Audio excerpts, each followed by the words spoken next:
Our headlines today.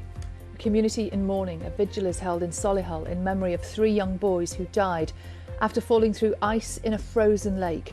A 4th boy remains critical in hospital. More disruption on the railways as the latest walkouts begin. Yesterday marks the first of 2 48-hour strikes this week on the UK rail network. With the union and employers failing to reach a deal on pay and conditions, passengers are being warned to expect weeks of travel problems ahead. That's partly because of the growing gap between pay rises and price rises as food and energy bills continue to climb. We find out later if inflation is still outpacing wage increases. We ask what that means for workers. I've got the best job in the world because I can just give. And we meet the plumber who refuses to take a penny from those struggling to get by this Christmas. Good morning. The first World Cup semi-final is tonight, but will Argentina or Croatia be victorious? Modric against Messi. Legends of their respective countries go up against each other to fight for a place in the final.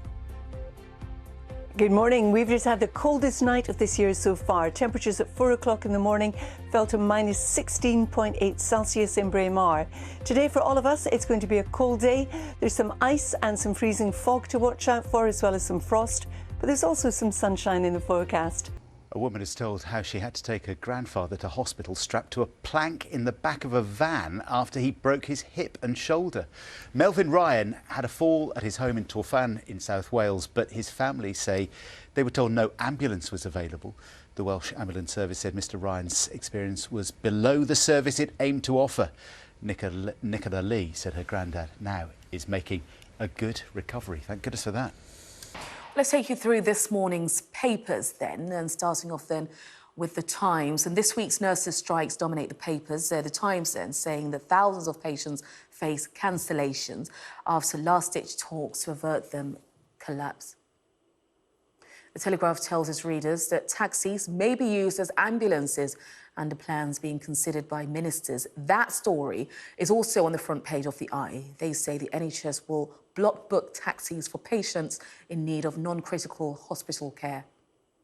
Meanwhile, The Guardian draws attention to a government report blaming the NHS crisis on a Tory decade of neglect. Also leading several papers there are that tragic events in Solihull. The Metro's headline, Victims of Ice Lake. And tragedy beyond words, reads the Daily Express. Afterwards was confirmed that 3 boys have died after falling into that freezing lake. And the Sun also reporting on that tragedy. Rest in peace, boys. That's the Mirror's front page. And the Daily Mail there calls out frozen Britain as heavy ice brings the country to a standstill. And if you want to see any of those front pages again or read the stories, just scan the QR code, which is on your screen, and it will take you straight to the press review.